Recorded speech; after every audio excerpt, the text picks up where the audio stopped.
अस्सलाम वालेकुम। Recce centre Karachi में खुशामदीद। मेरा नाम आमिर है। मैं एक psychologist, reiki master and therapist हूँ। आज का जो गुफ्तगू हम करेंगे इंसान अपनी ज़िंदगी में मेंटल हेल्थ पे प्लान नहीं करता। अपने मेंटल हेल्थ पे प्लान कैसे बनाते हैं, आज को थोड़ा सा डिस्कस करेंगे। उसमें कुछ बहुत अहमियत वाले पॉइंट हैं। अगर वो पॉइंट को आप समझ लेते हैं तो ये होगा कि आप अपने मेंटल हेल्थ की जो वेल है उसको और बेहतर कर सकते हैं। उसके बेहतर करने के लिए उस पॉइंट पे अमल करना ज़रूरी होगा।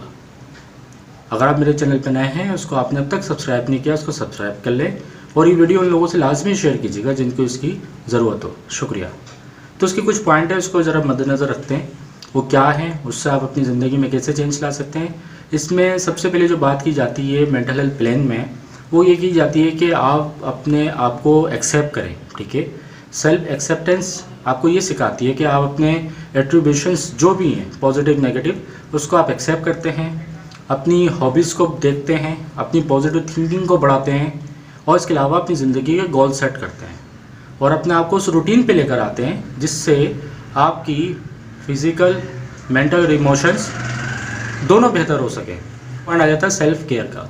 अब सेल्फ़ केयर से मुराद सेल्फिश वाला मामला नहीं है।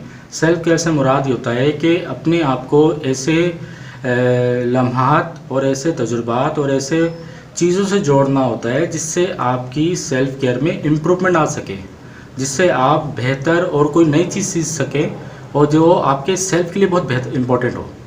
और कोशिश ये लाजमी करनी है कि उस सेल्फ़ केयर में होते हुए आपकी पॉजिटिव थिंकिंग में भी इजाफा हो और आपकी फ़िज़िकल हेल्थ भी बेहतर होने लगे।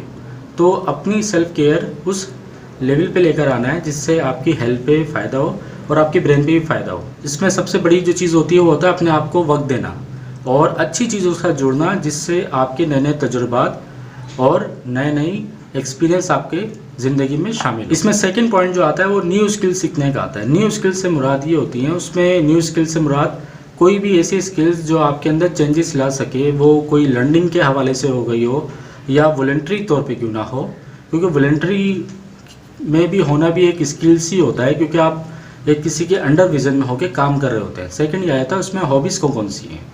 अब अगर आपकी कोई पर्सनल हॉबीज़ है, चाहे वो जानवरों को पालना, दूसरों का ख्याल रखना, ठीक है, या कोई भी मशगला हो सकता है, तो वो आप अपनी ज़िंदगी में अपना सकते हैं। वो उस मशगले से ये होता है कि आपको कुछ लर्निंग होती है और लर्निंग के साथ साथ आपकी क्रिएटिविटी भी बढ़ती है। क्रिएटिविटी बढ़ती है तो आप पॉजिटिव रहते हैं और आपकी प्लानिंग भी उसी के हिसाब से फिर पॉजिटिव ही रहती है।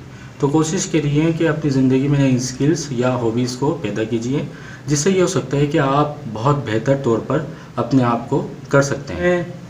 थर्ड पॉइंट जो आता है वो आ जाता है एक्सरसाइज का। एक्सरसाइज बहुत इंपॉर्टेंट होती है मेंटल वेलबींग के लिए। उसके लिए कोशिश की जाए कि 2 टाइम एक्सरसाइज लाजमी की जाए, जिससे हमारे ब्रेन केमिकल में भी असर पड़ता है। सेकंड ये कि फ़िज़िकल एक्सरसाइज लाजमी होनी चाहिए और कोशिश कीजिए कि जिम, हार्ड किस्म की जिम या फिटनेस में इन्वॉल्व ना हो।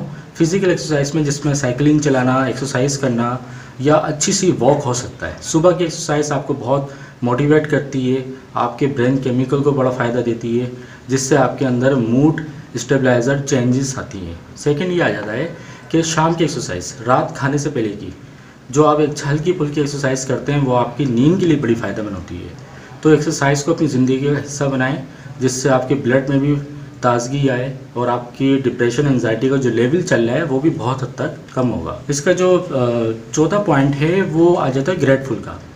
अब ग्रेटिट्यूड और ग्रेटफुल से मुराद ये कि जो कुदरत ने आपको अता किया है, आपने उस पर शुक्रगुजार करना है।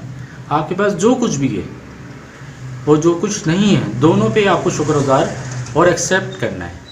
अक्सर होता ये है कि हमारी शुक्रगुजारी चीज़ों से जुड़ी हुई होती है, चीज़ें आएँ तो शुक्रगुजारी करनी है, वरना इसके अलावा हमारी उस तरफ तवज्जो भी नहीं जाती। हालांकि ऐसा नहीं है, सुबह से शाम तक आपका ग्रेटिट्यूड में ही वक्त होना चाहिए, शुक्रगुजारी में, जो जो कुदरत ने आपको नवाजा है और जिस लेवल पे आपको रखा हुआ है। क्योंकि कुछ चीज़ें कुदरत बेहतर जानती है कि आपको किस वक्त अता की जाएंगी, जो आपके लिए बेहतर होंगी। हर चीज़ में एक हिकमत शामिल होती है। तो अल्लाह रब्बुल इज़्ज़त ने इंसान को हर चीज़ की एक मायने और एक लिमिट में हर चीज़ प्रोवाइड की रखी होती है। तो जितना हो सके कुदरत का शुक्र अदा करते रहें। आप सेहतमंद हैं, सही सलामत हैं, बोलते हैं, आते हैं, जाते हैं, मुख्तलिफ़ लोगों से आपका मिलना जुलना होता है आपके रोज़ी का सिलसिला जुड़ा हुआ है, आपके साथ एक फैमिली जुड़ी हुई है, आप मुख्तलिफ चीज़ काफ़ी हद तक चीज़ें ख़रीद सकते हैं, तो ये ग्रेटिट्यूड में ही आता है। तो कोशिश कीजिए अपने इस लेवल को थोड़ा बढ़ाइए, क्योंकि जब हम इसको बढ़ाते हैं तो हमारी पॉजिटिव थिंकिंग बढ़ती है, हमारे अंदर हैप्पीनेस के हार्मोन्स बढ़ते हैं, जो कि हमें इत्मीनान देते हैं। और इत्मीनान बहुत बड़ी एक दौलत होता है किसी भी चीज़ को हासिल करने के बाद जो होता है। तो कोशिश कीजिए शुक्रगुजारी को बढ़ाइए, जिससे आपकी ज़िंदगी में काफ़ी चेंज आएगा। इसका जो 5वां पॉइंट है वो आ जाता है ईट वेल, यानी कि अच्छी ग़िज़ा का इस्तेमाल करना। मैं अक्सर अपने क्लाइंट को ये कहता हूँ कि अच्छी ग़िज़ाओं में सबसे बेहतरीन सब्ज़ी और फ्रूट ही आते हैं। और अपने डाइट प्लान का भी ख्याल रखें। डाइट प्लान में आप कोशिश करें हेल्दी चीज़ें लें। हेल्दी चीज़ें जब भी गुफ्तगू होती है तो जिसमें आपकी फ़िश आ जाती है, दूध आ जाता है, वेजिटेबल्स आ जाती हैं और फ्रूट्स आ जाते हैं।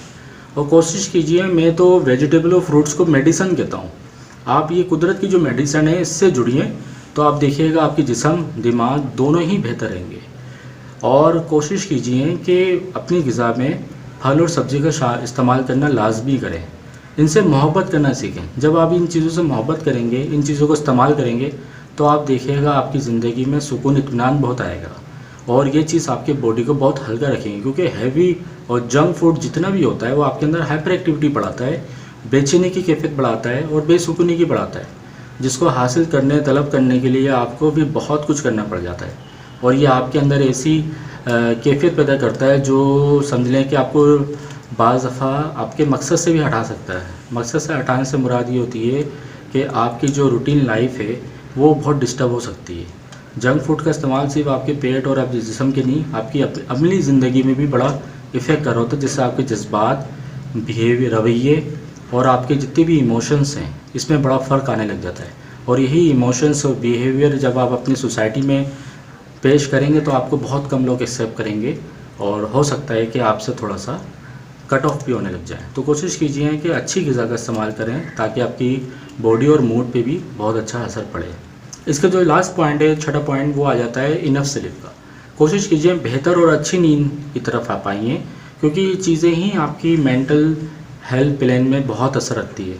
स्लीप तो समझ लें आपकी ज़िंदगी का एक बहुत बड़ा पार्ट है, उसको ज़रूर होना ज़रूरी है, क्योंकि मुकम्मल जब तक नहीं होगा तो आप हेल्दी नहीं हो सकते, ना आपका फोकस कंसंट्रेशन रहेगा, ना आप किसी चीज़ पर अच्छी तवज्जो रख सकते हैं। कोशिश कीजिए अपनी नींद में 7 से 9 घंटे की कम से कम नींद तो आप लाजमी लें, जो कि हेल्दी नींद कहलाई जाती है, 7 से 8 घंटे की। तो अच्छा, ये नींद के लिए जो आपको अच्छी चीज़ असर करेगी वो है आपकी एक्सरसाइज। एक्सरसाइज आपको नींद की जितनी भी डिप्रीवेशंस हैं उसको तोड़ देगी, और एक्सरसाइज से आपकी जो बहुत बेहतरीन नींद जो आती है वो एक्सरसाइज से ही आती है। कोशिश कीजिए 7 से 8 घंटे की नींद लीजिए, और 8 बजे के बाद से कोई भी सॉफ्ट ड्रिंक, कैफीन वगैरह से अवॉइड कीजिए, ये आपकी नींद को उड़ा देते हैं। और सेकंड ये कि जितने भी आपके स्मार्टफोन हैं वो 10 बजे के बाद से बहुत कम कर दें, बहुत ही कम। और कोशिश कीजिए 10 बजे के बाद से आप सोने की प्लानिंग कीजिए, और कोशिश कीजिए सुबह जल्दी उठने की। तो ये पैटर्न जो होता है ना, ये आपको हेल्दी लाइफ की तरफ लेकर आएगा, और जिससे आपकी मेंटल वेलबींग भी बहुत अच्छी रहेगी। क्योंकि जब आप नींद पूरी अच्छी करेंगे ना, पूरा दिन आपका बड़ा एक्टिव रहेगा, ऐसा लगेगा दिन आपने पूरा अचीव कर लिया। सेकंड ये कि आपका मूड, आपका स्टमक, आपका माइंड दोनों बैलेंस में रहेंगे। जिनकी नींद पूरी नहीं होती अक्सर उनका मूड लो रहता है, उनकी ग़िज़ा का भी बड़ा इशू रहता है, उनका यानी कि दिल नहीं चाह रहा, भूख नहीं लग रही, ठीक है, और फोकस तो बिल्कुल भी नहीं होता, और बार बार ब्रेन जो है ना वो मायूसी की तरफ रहेगा, डिप्रेस रहेगा पूरा दिन। तो कोशिश कीजिए नींद अच्छी लीजिए, उस नींद के लिए कोशिश अच्छी कीजिए जिसमें एक्सरसाइज वगैरह है, हेल्दी ग़िज़ा वगैरह है। तो जिससे ये हो सकता है कि आप अपने मेंटल हेल्थ के जो प्लान है ना उसको बहुत अच्छा एनर्जेटिक कर सकते हैं। तो उम्मीद करता हूँ वीडियो से आपको बहुत फ़ायदा होगा, और ये लाजमी अप्लाई कीजिएगा। इस हवाले से कोई भी इंक्वायरी हो, पूछना चाहते हो, आप मुझसे व्हाट्सअप कर सकते हैं। मेरा नंबर स्क्रीन पर शो हो रहा होगा। शुक्रिया।